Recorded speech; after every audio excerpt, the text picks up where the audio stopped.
Hello guys. तो आज आप लोग के बेसिक केमिस्ट्री के पार्ट 5 लेकर आ गया हूं और आज मैं एटॉमिक स्ट्रक्चर के बारे में बताने वाला हूं। गाइज आप लोग के बता चुके हैं कि एटम क्या है। ठीक है, एटम्स मीन्स परमाणु। अब परमाणु के मतलब बताए थे कि परम जोड़ अणु। परम का अर्थ होता है अंतिम और अणु का मतलब कण, यानी पदार्थ के अंतिम कण परमाणु कहेंगे। पदार्थ के अंतिम कण को परमाणु कहते हैं। ठीक है, मतलब अति सूक्ष्म कण जो होते हैं ना, वो परमाणु कहलाएंगे। तो आज जो है परमाणु के बारे में पूरी विस्तार से अध्ययन करने वाले हैं। ठीक है, उनकी आंतरिक संरचना, इंटरनल स्ट्रक्चर के बारे में पूरी जानकारी लेने वाले हैं। तो सबसे पहले समझते हैं परमाणु। परमाणु जो है वो ग्रीक भाषा के एटोमिया से लिया गया है।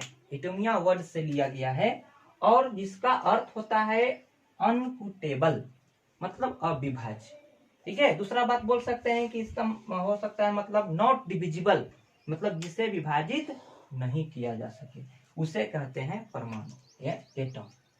ठीक है, तो जॉन डाल्टन इसके बारे में सबसे पहले जो थे, जॉन डाल्टन ने ही पूरी विस्तार से परमाणु के बारे में अध्ययन किए थे। ठीक है, और उन्हें कुछ सिद्धांत दिए थे और उनके सिद्धांत को परमाणुवाद, डाल्टन की परमाणुवाद कहते हैं। ठीक है, जो हम आगे पढ़ने वाले हैं। तो जैसे पहले ही पदार्थ के जो अति सूक्ष्म कण होते, छोटे छोटे कणों से मिलकर बना होता है, ठीक है, उन्हें ही क्या कहेंगे, परमाणु।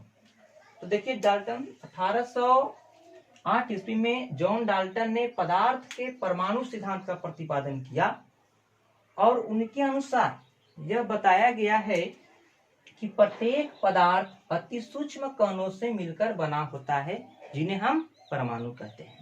यानी दुनिया में जितना भी वस्तु है, जितना भी पदार्थ है, वे छोटे छोटे कणों से मिलकर बना होता है और उन छोटे छोटे कणों के ही परमाणु कहते हैं, परमाणु।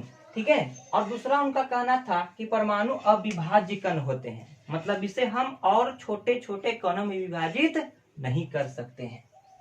ठीक है, ऐसा कहना था। तीसरा जो बात कहे थे, परमाणु स्वतंत्र नहीं होते किंतु रासायनिक क्रिया में भाग लेते हैं। परमाणु जो होते हैं कभी स्वतंत्र नहीं होते हैं।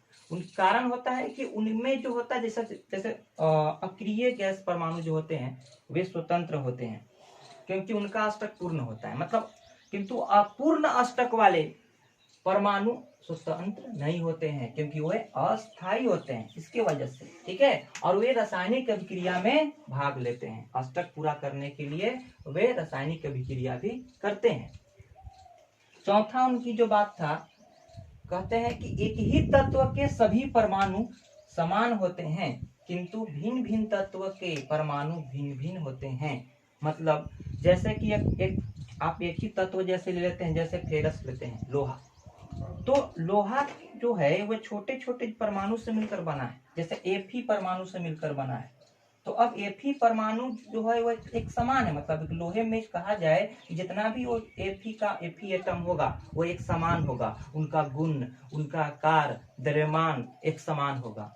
लेकिन भिन्न भिन्न तत्व जैसे लोहा है, तांबा है, एल्युमिनियम है, तो उसमें जो परमाणु होंगे वे भिन्न भिन्न होंगे। जैसे, ठीक है, जैसे आयरन की एटम अलग होगा, एल्युमिनियम का एटम अलग होगा, उसका प्रॉपर्टी। ठीक है, और यदि गोल्ड का एटम होता है तो वो अलग उसका गुण होगा।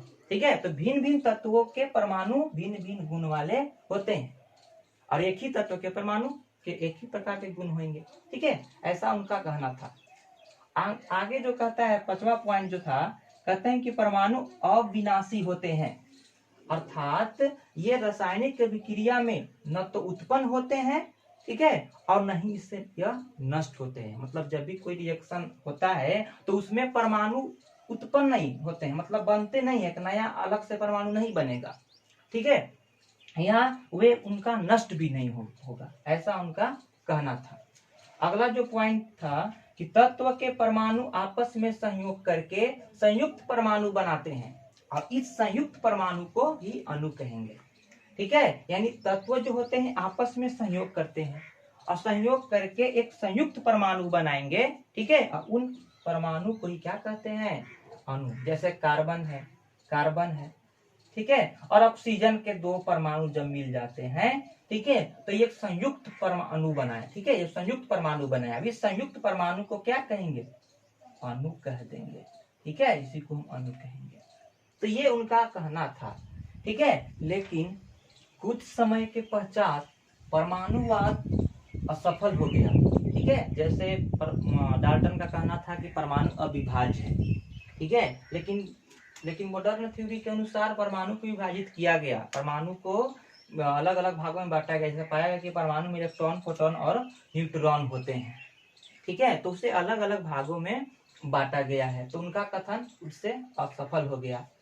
और जैसे कहना था कि परमाणु जो होते स्वतंत्र नहीं होते हैं, लेकिन अक्रिय गैस, इनर्ट गैस की खोज हो जाने से पाया गया कि परमाणु भी उसमें स्वतंत्र होते हैं, क्योंकि इनर्ट गैस के अष्टक पूर्ण होते हैं। ठीक है, और इसलिए वे अस्थायी होते हैं। तो जो अस्थायी होगा वो स्वतंत्र होगा। आगे यदि कहा जाए तो बोले थे कि परमाणु जो होते हैं वो एक ही तत्व के सभी परमाणु समान होते हैं, लेकिन समस्थानिक बोले तो समस्थानिक मतलब आइसोटॉप्स। तो आइसोटॉप्स की खोज हो जाने से, आइसोटॉप्स जैसे जिसको बोलते हैं, जैसे बोल सकते हैं जिसकी परमाणु संख्या सेम हो लेकिन परमाणु द्रव्यमान, ये परमाणु द्रव्यमान की नोट करता है, द्रव्यमान संख्या। ठीक है, इसको जैसे बोल सकते हैं, इसको यहाँ पर ए मतलब एम मतलब ए, परमाणु द्रव्यमान संख्या जिसको बोलते हैं, द्रव्यमान संख्या। ठीक है, ए मतलब द्रव्यमान संख्या होता है, मतलब द्रव्यमान संख्या क्या हो, डिफरेंट होता है, ये डिफरेंट होगा, द्रव्यमान संख्या डिफरेंट होगा और परमाणु संख्या सेम होगा, तो लोग समस्थानिक कहते हैं। एक होता है समभारिक, इसको बोलते हैं आइसोबार, इंग्लिश में कहा जाता है आइसोबार। आइसो मतलब समान, सेम, और बार मतलब हो गया उसका द्रव्यमान। ठीक है, मास। तो जिसका द्रव्यमान संख्या परमाणु संख्या समान हो, ठीक है, सॉरी, परमाणु संख्या अलग अलग डिफरेंट हो और द्रव्यमान संख्या सेम हो, तो उसको बोलते हैं आइसोबार, समभारिक। यानी कहा जाए कि जेड डिफरेंट, जेड मतलब परमाणु संख्या और ए मतलब परमाणु द्रव्यमान, तो ए जो होगा वो सेम होगा, मतलब परमाणु द्रव्यमान सेम होगा, तो उसको बोलते हैं समभारिक।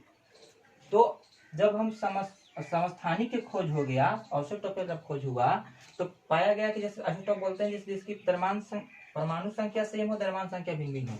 तो आइसोटॉप का खोज हो जाने से मतलब एक ही तत्व में ना भिन्न भिन्न द्रव्यमान के परमाणु रह सकते हैं। ठीक है, ऐसा पाया गया।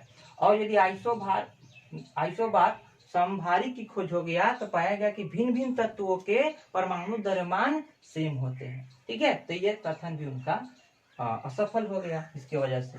अब बोले कि परमाणु अविनाशी होते हैं, अर्थात रासायनिक क्रिया में न तो उत्पन्न होता है और न ही नष्ट होता है।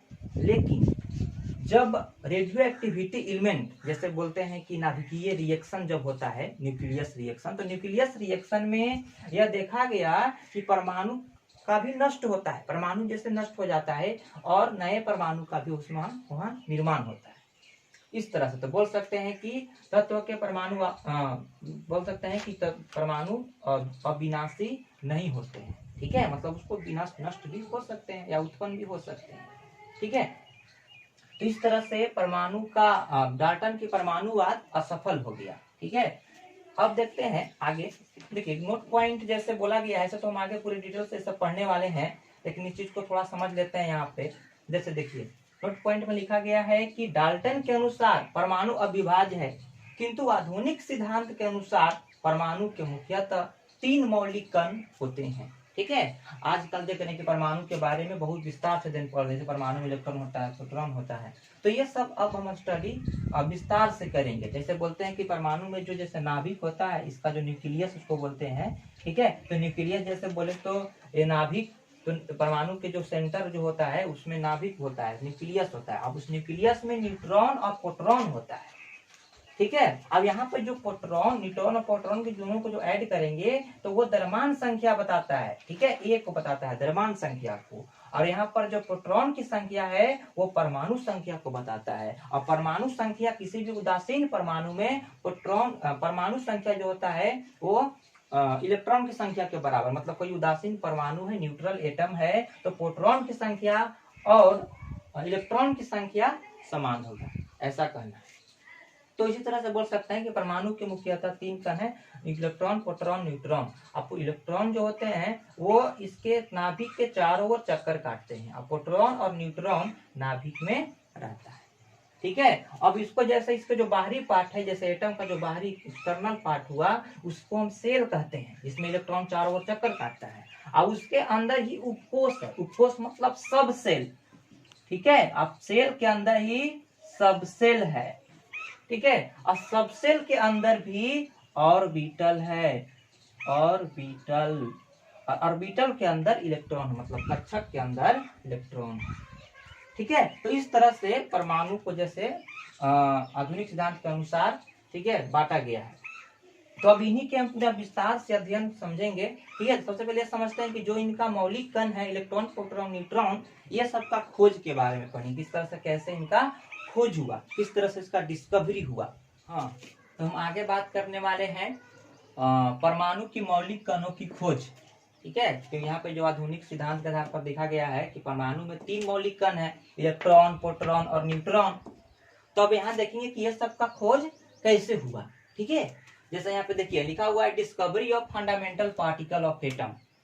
ठीक है। आप ये सब की मतलब परमाणु के मौलिक कणों की खोज कैसे हुआ, तो इस तरह से हम देखेंगे। पहले हम पढ़ेंगे डिस्कवरी ऑफ इलेक्ट्रॉन, मतलब जैसे इलेक्ट्रॉन की खोज।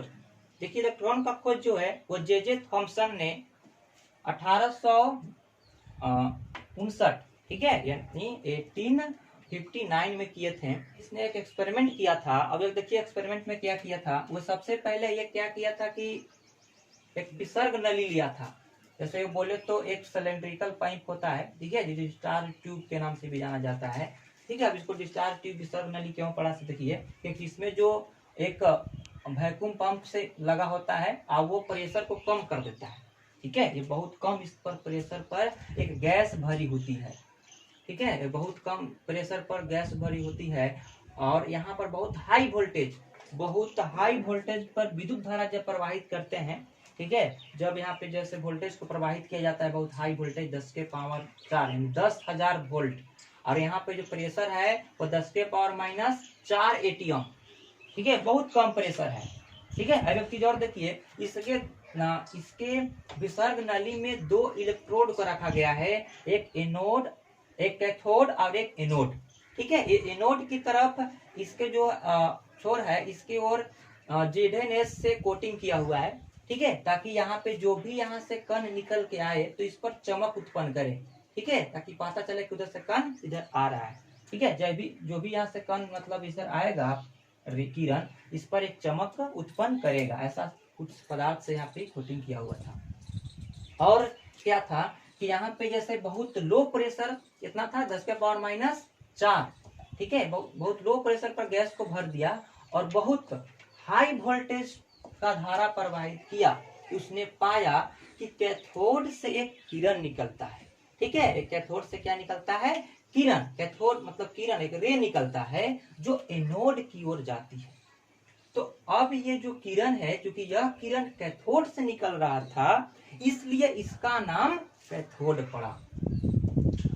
ठीक है। अब यहाँ पे देखिए, अब इसमें कुछ और इसके आगे प्रोसेस किया गया है कि अब क्या किया कि जब इधर से इधर आ रहा था तो देखा गया कि यहाँ पे ZnS की ओर चमक उत्पन्न कर रहा है। सिद्ध हुआ कि यह किरण कुछ इधर से निकल के आ रहा है। देखिए अब इसमें जैसे प्रोसेस जो किया गया, जैसे पहला क्या किया गया कि इसमें इसके पथ पर, ठीक है, इस पर पथ पर एक वस्तु को रखा गया। ठीक है। कोई वस्तु रखा गया तो देखा गया कि ये जो है वस्तु का इन्हें छाया बन रहा है।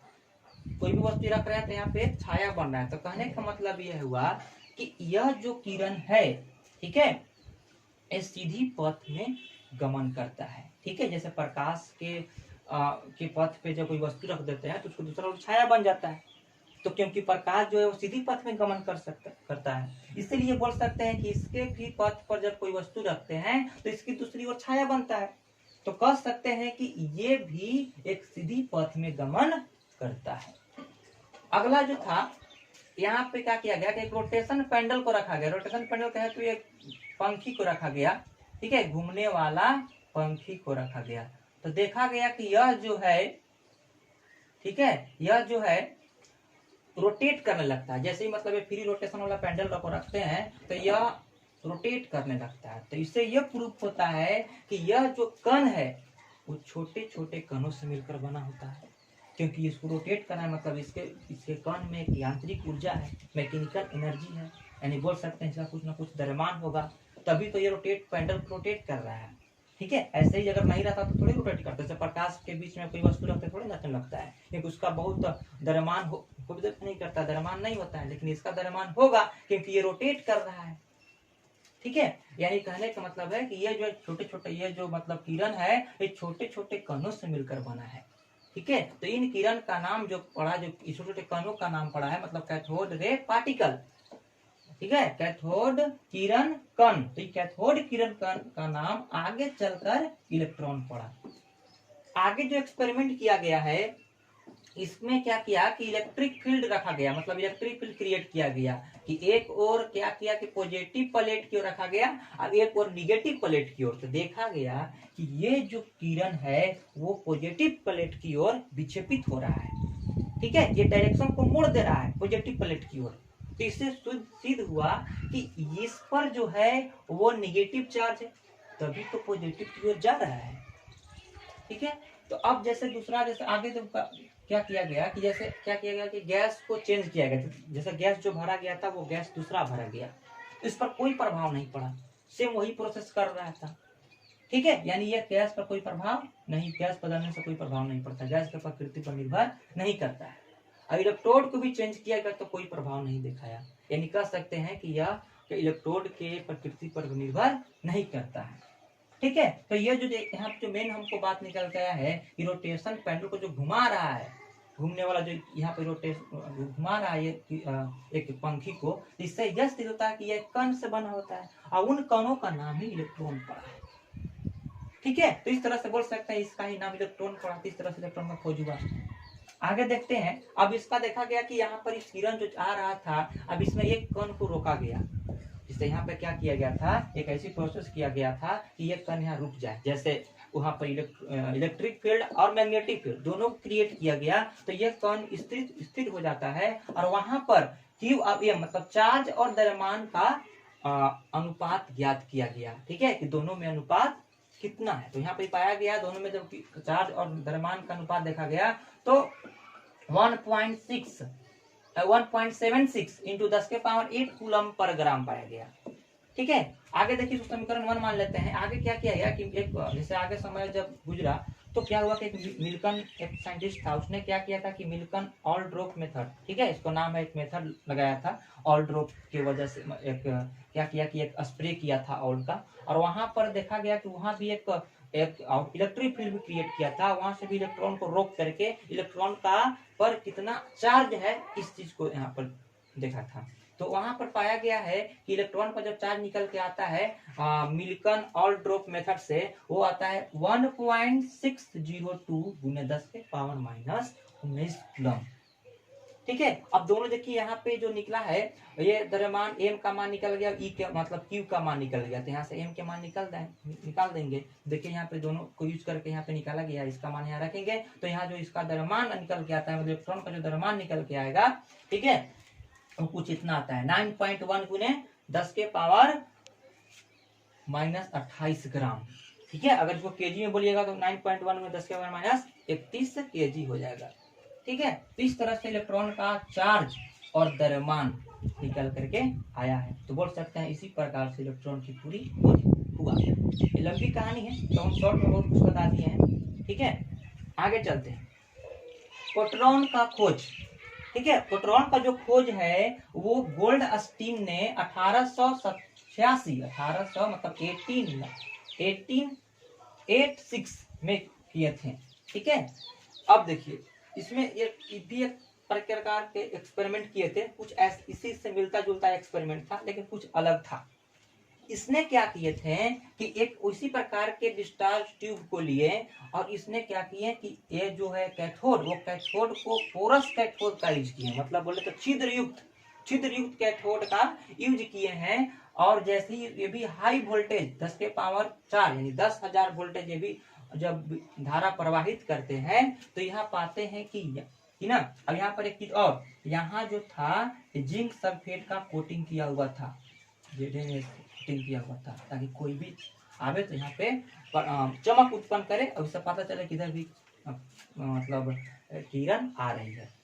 तो अब देखा गया कि जैसे ही हाई वोल्टेज और लो प्रेशर पर यहाँ पर गैस को फिल किया गया था, ठीक है, अब जैसे ही मान के चलते हैं कि हाई वोल्टेज विद्युत द्वारा प्रवाहित किया गया तो पाया गया कि यहाँ पे जो है, ठीक है, ये किरण निकल करके इससे क्रॉस करके यहाँ पे आ रही है, ठीक है। अब इस किरण जो है ये एनोड से निकलता है, इसलिए इसका नाम एनोड पड़ा, एनोड रे पड़ा, ठीक है।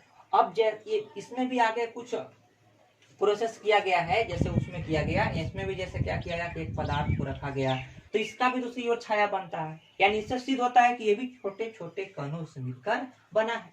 अब इन छोटे छोटे कणों का ही नाम क्या पड़ा है, ठीक है। जैसे यहाँ पे छाया बना, सॉरी छाया बना, तो जो बोला गया कि ये भी है, जैसे बोलते हैं कि ये भी एक सीधी पथ में गमन करता है। दूसरा में जब इस रोटेशन पैडल को रखा गया था तो रोटेशन पैडल को रखा गया तो क्या हुआ, तो उसकी इसकी पूरे को रोटेट करता है, यानी घूमने लगता है, यानी कह सकते हैं कि इसका भी कुछ ना कुछ द्रव्यमान होता है, यानी यह भी बोल सकते हैं कि एनोड रे जो है वो एक 5 छोटे छोटे कणों से मिलकर बना है। अब इसका नाम एनोड रे पार्टिकल नाम पड़ा, जो आगे चलकर इसका नाम प्रोटॉन पड़ा, ठीक है। तो यहाँ से जो भी यहाँ से किरण निकल रहा है, ठीक है, तो ये जैसे रोटेट किया तो इससे पता चला कि ये छोटे छोटे कणों से मिलकर बना है। अब इसका ना कुछ द्रव्यमान होगा जो आगे निकाला गया है, ठीक है। अगला जैसा किया गया था कि यहाँ पे क्या किया गया कि जैसे पॉजिटिव इलेक्ट्रिक फील्ड क्रिएट किया गया तो वहां पर पाया गया कि ये क्या होता है कि निगेटिव प्लेट की ओर आकर्षित होता है, ठीक है, निगेटिव प्लेट की ओर विक्षेपित हो जाता है। तो इससे यह सिद्ध होता है कि ये जो कण है इस कण पर पॉजिटिव चार्ज होगा, तभी तो निगेटिव की ओर आकर्षित हो रहा है। आगे देखिए, आगे जैसे किया गया कि जैसे गैस को चेंज किया गया तो गैस को चेंज करने से, ठीक है, इस पर कुछ प्रभाव पड़ता है, ठीक है, जो आगे हम देखेंगे। देखिए जैसे एनोड रे पार्टिकल जो है, ठीक है, ये कैसे नाम पड़ा, क्योंकि ये जो है एक रोटेशन पैडल को घुमा रहा है, इसकी वजह से बोल सकते हैं कि ये छोटे कणों से मिलकर बना है। अभी इन कणों का नाम प्रोटॉन पड़ा, ठीक है। इसी तरह से प्रोटॉन का खोज हुआ। आगे देखा गया कि जब एनोड मतलब ये देखिए कहा जाए कि ये कण कहाँ से निकल के, मतलब ये जो इधर किरण जो आ रहा है कहाँ से आ रहा है। अब ये भी देखा, ये भी जो है वो ये जो है इधर क्यों ऐसे किरण क्यों बन रहा है। देखिए इसके पीछे कारण जो है कि जैसे ही मान चलते इसमें जो लो प्रेशर पर गैस भरा हुआ है दोनों में, तो जब हाई वोल्टेज प्रवाहित किया जा रहा है तो ये आयनित हो जा रहे हैं, ठीक है। ये जो है ये जैसे आयनित, जैसे मान के चलते हैं कि जैसे ही मतलब इलेक्ट्रोलिसिस प्रोसेस करते हैं तो क्या होता है, जैसे ही मान के चलते हैं कि एनोड और कैथोड लगाते हैं वोल्टेज देते हैं तो वहां भी निगेटिव पार्टिकल पॉजिटिव प्लेट की ओर पॉजिटिव निगेटिव की ओर जाता है। तो यही प्रोसेस तो इसी के अंदर हो रहा है कि जो गैस है वो आयनित हो जा रहा है, तो जो पॉजिटिव होगा वो निगेटिव की ओर जाएगा और निगेटिव जो होगा वो पॉजिटिव की ओर जाएगा, सॉरी हाँ पॉजिटिव की ओर, तो निगेटिव पॉजिटिव की ओर, पॉजिटिव निगेटिव की ओर जाएगा, ठीक है। देखिए पॉजिटिव है तो निगेटिव प्लेट की ओर जा रहा है, अब ये निगेटिव तो पॉजिटिव की ओर जा रहा है, ठीक है। इसलिए ऐसे आयनित होकर के ऐसा हो रहा है। इसलिए बोल सकते हैं कि एनोड कण के परमाणु से, एनोड जो है उससे परमाणु से इलेक्ट्रॉन निकल जाते हैं, क्योंकि यहाँ जो प्रोसेस है सेम प्रोसेस होगा तो यहाँ से भी इधर किरण जाएगा, यानी ये जो किरण जा रहा है ये एनोड रे कण है, ठीक है। तो ये जो एनोड इधर एनोड रे जा रहा है, इधर जो जा रहा है वो कैथोड रे, तो कैथोड रे जा रहा है इधर, तो कैथोड रे मतलब इधर से इलेक्ट्रॉन जा रहा है, वेनस से इधर जा रहा है तो प्रोटॉन, ठीक है। अब देखिए यहाँ ये जो Q और M है, ठीक है, यहाँ जो Q और M का जो मान आया है वो गैस की प्रकृति पर निर्भर करता है, ठीक है, यानी गैस को चेंज किया जाए तो Q और M के मान भी बदल जाता है।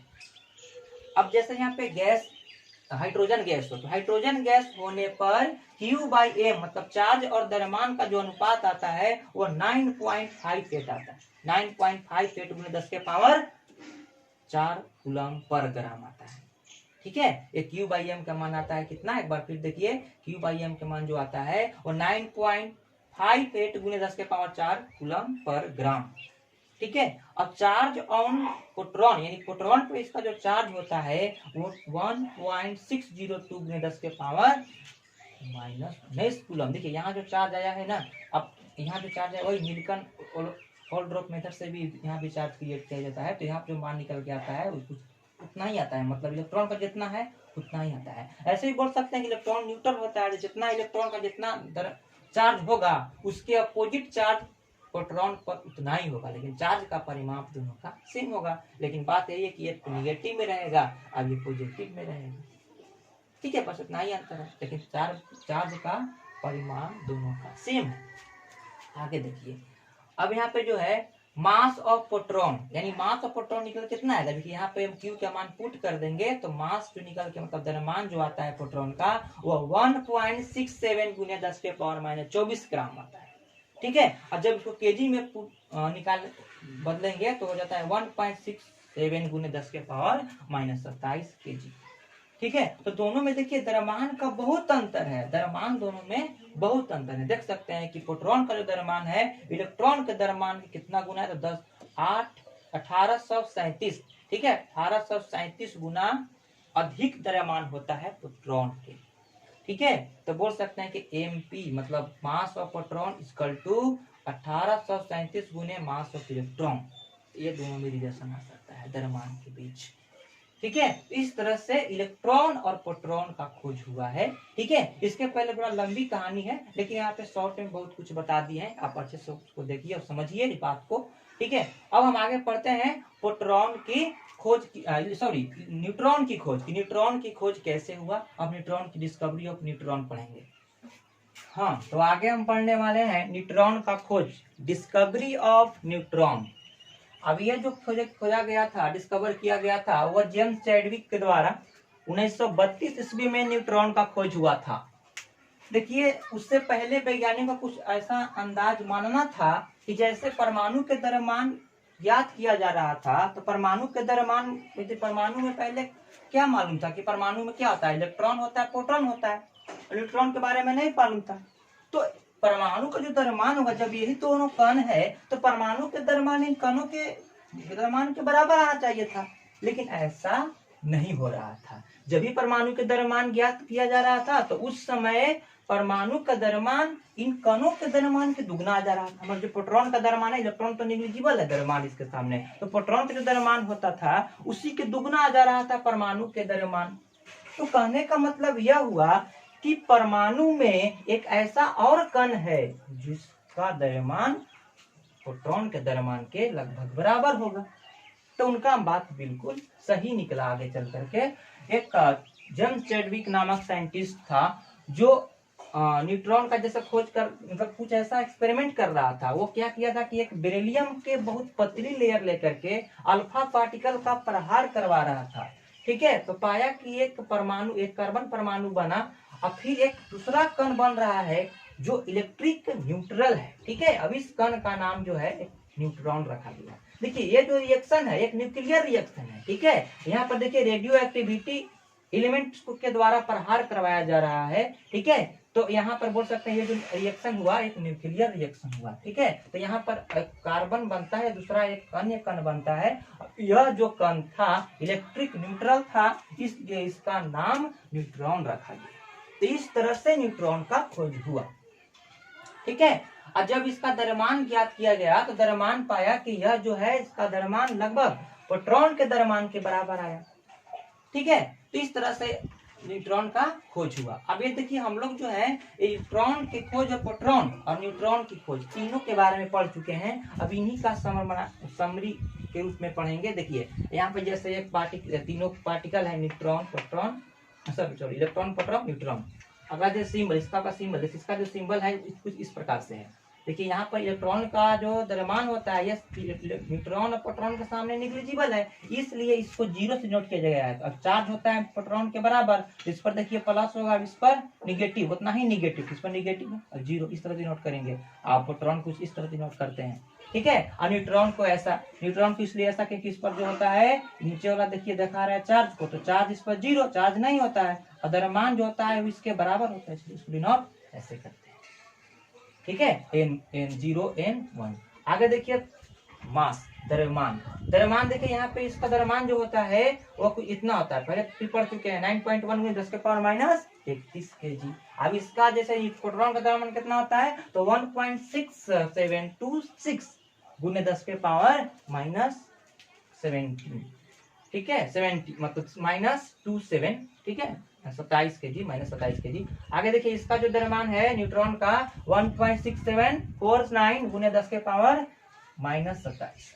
अब देखिए आगे चार्ज जो है, चार्ज की बात करें तो चार्ज जो है इस पर 1 ठीक है 6 गुने 10 के पावर -19 कूलम। और उसी में जैसे प्रोटॉन का पॉजिटिव होता है 1 पॉइंट, परिणाम सेम है दोनों का, 1 पॉइंट होता है प्रोटॉन पर 1.6 गुने 10 के पावर -19 कूलम, प्लस में होता है माइनस में। आगे देखिए यहाँ पे कि न्यूट्रॉन पर कोई चार्ज नहीं होता है, तो इस पर न्यूट्रल है, तो खुद न्यूट्रल है। अब इसका जो आविष्कार किया था इलेक्ट्रॉन के जे थॉमसन, इसका आविष्कार किया था गोल्डस्टीन, किसका, प्रोटॉन का। और चैडविक जो किए थे न्यूट्रॉन का खोज किए थे। तो जैसे इसको हमें ट्रिक के द्वारा याद रख सकते हैं, जैसे ईंटा पग नाच, ई का मतलब हो गया इलेक्ट्रॉन और टी का मतलब हो गया थॉमसन। इलेक्ट्रॉन का खोज जो किए थे वो थॉमसन किए थे। पी के मतलब देखिए, प के मतलब प्रोटॉन, प्रोटॉन, और ग के मतलब गोल्डस्टीन, गोल्डस्टीन, न के मतलब न्यूट्रॉन, ठीक है, और च के मतलब चैडविक, ठीक है। तो इस तरह से इसको हम समरी याद रख सकते हैं ट्रिक के माध्यम से, ठीक है। अब देखिए आगे जो है, देखिए ये तो हम लोग तो पढ़ चुके हैं कि परमाणु में उपस्थित मौलिक कण की खोज किस प्रकार से हुआ।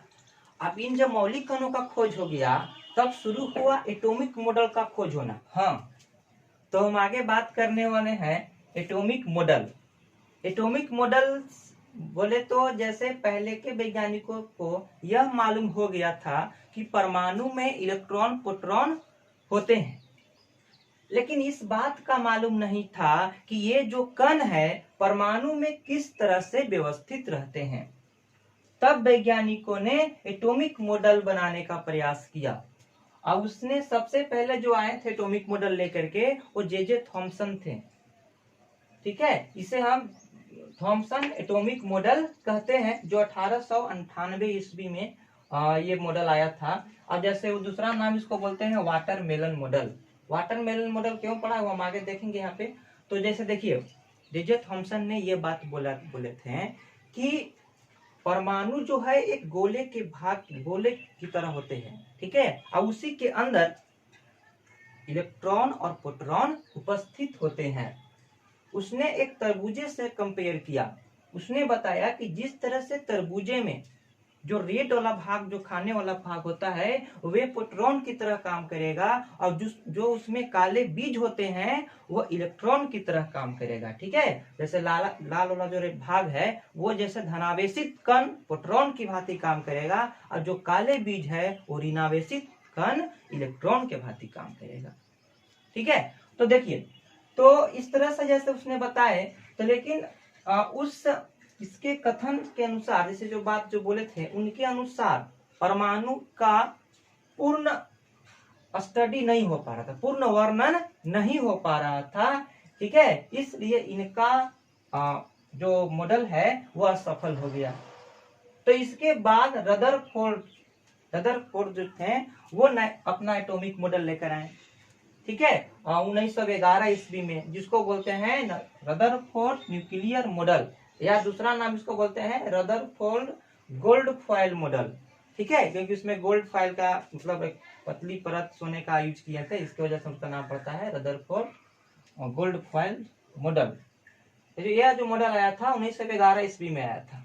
रदरफोर्ड ने क्या किया कि रेडियो एक्टिविटी एलिमेंट को एक लिया था, वहां से अल्फा रे निकलने के लिए, ठीक है। अब एक जैसे एक ही पतली छिद्र, देखिए ना, बहुत छोटी छिद्र से गुजार दिया था, ताकि इसका रे बहुत मतलब एक बारीक के रूप से जा सके, एक रेखीय रूप से जा सके, ठीक है। और इसमें जैसे एक जैसे बोले तो यहाँ पे एक स्टैंड के द्वारा, ठीक है, ये जैसे एक बहुत सोने की पतली परत, गोल्ड के एकदम थिन लेयर, ठीक है, बोले तो इसको यूज किए, ठीक है।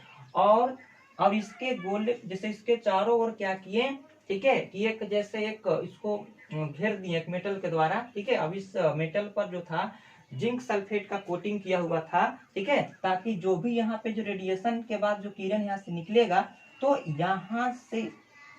यहाँ पे उसका प्रभाव देखे, वो जैसे ही इधर पड़ेगा तो चमकेगा, ठीक है, तो हमें पता चलेगा कि वह किरण इधर इधर आ रहा है। तो ठीक है, तो उसने क्या किया कि जैसे ही अल्फा कण को प्रहार किए तो उसने कुछ इस तरह से देखने को मिला कि यहाँ से जो किरण थे वो जैसे ये कुछ किरण इसके पार कर जा रहे थे और कुछ किरण विक्षेपित हो जा रहे थे और बहुत कम ऐसे किरण थे जो उसी पथ में लौट रहे थे। ठीक है, देखिए इसको जैसे जूमिंग करके देखा गया तो यहाँ पाया जा रहा है कि देखिए जैसे जो परमाणु, जैसे यहाँ देखिए, जैसे मान के चलते हैं कि जब उसको मतलब माइक्रोस्कोप से जब देखा तो देखा कि एक जैसे एक जो परमाणु है, परमाणु के अंदर हो क्या रहा है कि जो अल्फा कण है, ठीक है, मैक्सिमम अल्फा कण जो पार हो जा रहे थे, ठीक है, ये मैक्सिमम अल्फा जो किरण है वो सीधा सीधी पार हो जा रहे थे और बहुत कम ऐसे किरण थे जो उसी मार्ग मतलब विक्षेपित हो जा रहे थे, ठीक है, और बहुत कम मतलब 20,000 में से एक ही कण था जो उसी पथ में लौट जा रहा था। ठीक है, जैसे देखिए इस प्रयोग से वो क्या ऑब्जर्व किए हैं, क्या परीक्षण किए हैं, इस बात को यहाँ पे लिखा गया है। ठीक है, पहला चीज तो ये ऑब्जर्व किए कि अधिकांश अल्फा कण बिना विक्षेपित हुए सीधे निकल गए। दूसरा बार में जो किए हैं ऑब्जर्व कि कुछ कणों का विक्षेपण हुआ, ठीक है, केंद्र की ओर से कुछ कणों का विक्षेपण हो रहा है। और तीसरा जो वो देख रहे हैं कि बहुत कम ऐसे कण हैं, मतलब बोले तो 20,000 में से, ठीक ना, केवल एक ही ऐसा कण है जो उसी मार्ग में, ठीक ना, लौट जाती है। तो अब इस ऑब्जर्वेशन से क्या निष्कर्ष निकला जो हम यहाँ पे देखेंगे। देखिए पहला बार में जो ऑब्जर्व किए थे कि अधिकांश अल्फा कण बिना विक्षेपित हुए सीधे निकल जाते हैं, तो इससे यह सिद्ध होता है कि परमाणु का अधिकांश भाग रिक्त है, खाली है। ठीक है, अब दूसरा बार में जो वो ऑब्जर्व किए थे कि कुछ कणों का विक्षेपण मतलब डिफ्लेक्शन हुआ केंद्र की ओर से, तो कहने का अर्थ हुआ, ऐसे निष्कर्ष क्या निकला कि परमाणु के केंद्र में कोई धनावेशित कण है, ठीक है, वो धनावेशित भाग है, ठीक है, होता है, तथा उसका संपूर्ण द्रव्यमान होता है। जैसे देखिए यहाँ पे धनावेशित इस तरह से क्यों यहाँ पे निष्कर्ष निकला, क्योंकि देखिए अल्फा कण पर पॉजिटिव होता है, तो अब जब पॉजिटिव है तो पॉजिटिव डिफ्लेक्शन हुए तो पॉजिटिव से ही डिफ्लेक्शन हो सकता है। ठीक है, अगर उसी पाथ में लौट रहा है तो वो पॉजिटिव होगा। अब तभी पॉजिटिव से इसलिए पता लगाया कि ये अल्फा पर पॉजिटिव चार्ज होता है, अल्फा कण पॉजिटिव होता है, तो वो जब वो डिफ्लेक्शन हो रहा है बीच में, यानी कहने का मतलब है कि उसके बीच में सेंटर में कोई धनावेशित कण है, ठीक है, धनावेशित कण है जिसके वजह से वो विक्षेपित हो जा रहा है। ठीक है, और ये भी जानकारी दिए कि उसका संपूर्ण भाग सेंटर में होता है, केंद्र में होता है, ठीक है, जिसको हम नाभिक कहते हैं। ठीक है, अच्छा, नाभिक बहुत ही छोटा होता है। देखिए अगला बोलते हैं कि लगभग 20,000 कणों में से केवल एक ही कण वापस उसी मार्ग में लौट आता है। तो इससे अर्थ ये निकला कि नाभिक बहुत ही छोटा होता है, ठीक है, या फिर बहुत से कम किरण से लौट रहा है, बहुत कम, यहाँ पर बहुत छोटा होगा। ठीक है, ये अनुमान लगाया, तो मतलब कुछ परमाणु की इस तरह से मॉडल दिए कि ये बीच में नाभिक है, ठीक है, इसको नाभिक बोलेंगे जो पॉजिटिव चार्ज होता है। ठीक है, अब इसमें देखिए बहुत सारा भाग रिक्त है, तो इस प्रकार से मॉडल उसने देखे। अगला जैसा देख सकते हैं कि इनका इस मतलब निष्कर्ष से और परीक्षण जो ऑब्जर्वेशन से क्या मेन पॉइंट दिए वो यहाँ पे लिखा हुआ है। परमाणु के जैसे बारे में क्या दिए, देखिए सबसे पहला बात जो बोले थे कि परमाणु के 2 भाग होते हैं। ठीक है, इसका मेन पॉइंट का जो पहला बात जो है, बोले थे कि परमाणु के 2 भाग होते हैं, एक होता है न्यूक्लियर, दूसरा होता है एक्स्ट्रा न्यूक्लियर पोर्शन। न्यूक्लियर मतलब वही नाभिकीय भाग, ठीक है, अब एक नाभिकीय कैसे बाह्य भाग, तो न्यूक्लियर ये 2 भाग होता है। दूसरा ये बात बताए थे कि नाभिक परमाणु के मध्य स्थित होता है, मतलब नाभिक जो होता है परमाणु के बीचों बीच केंद्र में होता है, जो बहुत ही छोटा एवं भारी होता है। नाभिक की यहाँ पे त्रिज्या को भी बारे में जानकारी दिए कि नाभिक की त्रिज्या, ठीक है, 10 के पावर -15 मीटर होता है और परमाणु की त्रिज्या 10 के पावर -10 मीटर होता है। ठीक है। तो यहाँ नाभिक की त्रिज्या परमाणु की त्रिज्या देख कंपेयर करेंगे तो बहुत परमाणु के तुलना में नाभिक की त्रिज्या बहुत कम है, बहुत कम। ठीक है।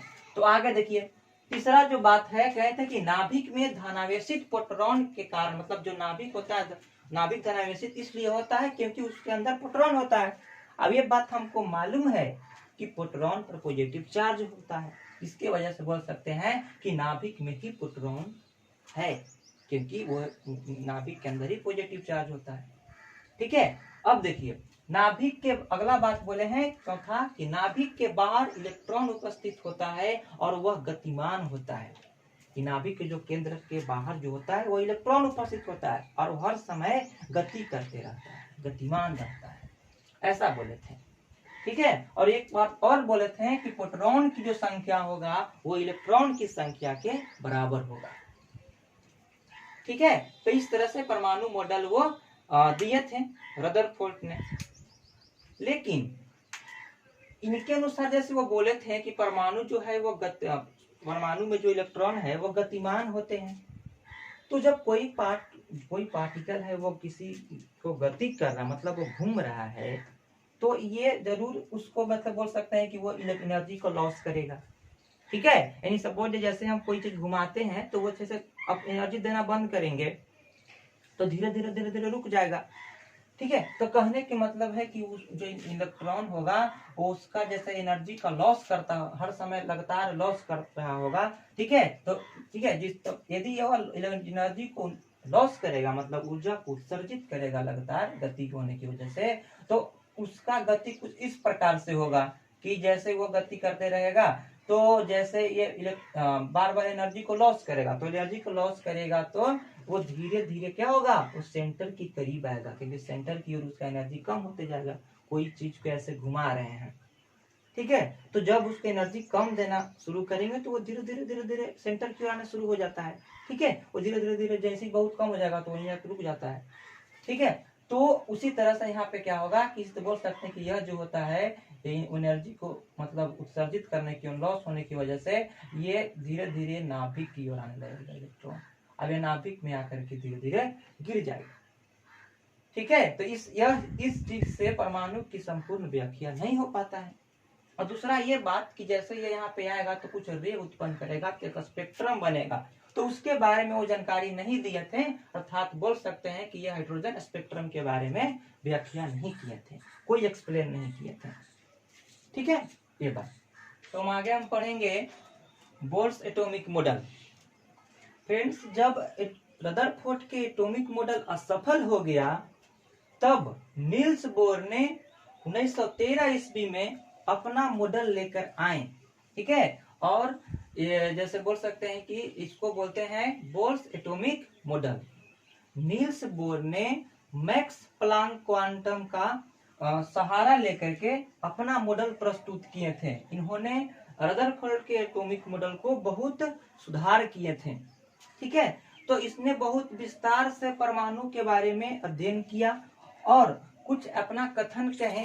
ठीक है। जो पहला जो बात कहे थे वो बोले थे कि इलेक्ट्रॉन नाभिक के चारों ओर निश्चित ऊर्जा के साथ वृत्ताकार पथ में, ठीक है, वृत्ताकार पथ में, ठीक है, घूमता है। और इन वृत्ताकार पथ को कोष, मतलब कोष में घूमता, मतलब इस वृत्ताकार पथ को ही कोष कहते हैं या ऊर्जा स्तर, एनर्जी लेवल कहते हैं। ठीक है। उसको जैसे इंग्लिश में बोल सकते हैं, जैसे कोष को बोल सकते हैं कक्ष या कक्षा भी बोलते हैं। ठीक है। दूसरा बोल सकते हैं इंग्लिश में बोल सकते हैं जैसे इसको सेल या ऑर्बिट बोलते हैं। ठीक है। सेल बोले तो इसको अल्फाबेटिकल रूप में नाम दिया गया है, K cell, L cell, M cell, N cell या ओ सेल, पी सेल, ऐसे।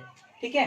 तो और अब जो मैथमेटिकल फॉर्म में जो दिया गया है वो जैसे देखिए एन सीट को डिनोट करते हैं ऑर्बिट को, जैसे इसका के का पहला 1, ठीक है, 2, 3, 4, जैसे मान कर चला जाए कि इस तरह से परमाणु है तो यहाँ पे इस तरह से सेल में बांटा हुआ है। ठीक है। पहला का नाम है एल, के, एल, एम, एन। ठीक है। और मैथमेटिकल फॉर्म में इसको बोलते हैं 1, 2, 3, 4, 5, ऐसे इस तरह से नाम दिए हैं। ठीक है। बोल्स में आगे यदि बात करें तो दूसरा बात बोले थे कि इलेक्ट्रॉन उन्हीं वृत्ताकार कोषों में चक्कर लगाते हैं जिनमें इनका कोणीय संवेग, ठीक ना। ये बोले तो एंगुलर मोमेंटम mvr hp, ठीक है, h/2p के सरल गुणक होता है, ठीक ना। यानी बोले तो कह सकते हैं कि ये mvr n/h/2π,